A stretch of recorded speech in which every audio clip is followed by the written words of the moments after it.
1000 वर्ष के बाद इस भक्ति में बहुत से ऐसे नालायक काल के दूत घुसेंगे, वो धीरे धीरे इनकी भक्ति खराब करवाना शुरू करेंगे।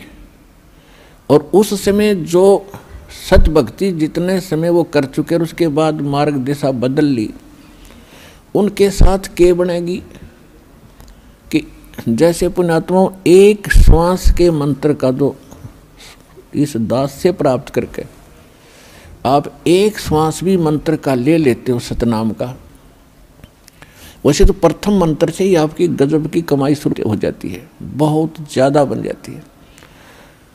और यदि सतनाम का मंत्र भी आपने साल 2 साल 3 साल 4 वर्ष कर लिया और सारनाम ना भी मिला तो भी आपकी ढेर सारी कमाई बन जाती है।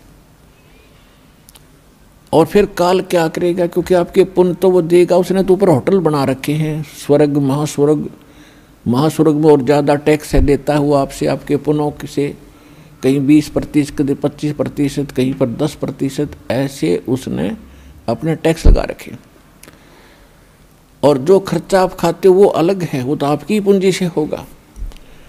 तो आपको स्वर्ग महास्वर्ग में रख देता है और वहाँ आपके पुण्य आपके साथ होते हैं।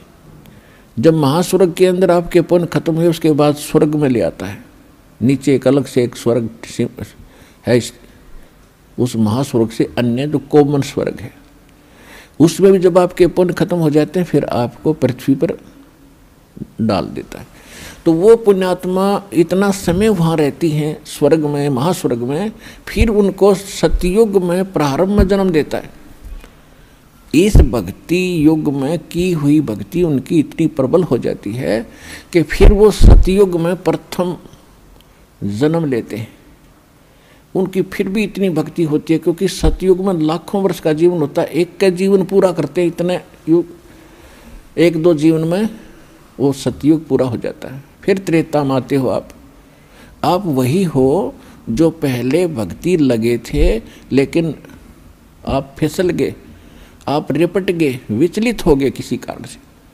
और परमात्मा का विधान है, जो जन मेरी शरण है ताका हूँ मैं दास, और गेल गेल लाग्या फिरूं जब तक धरती आकाश।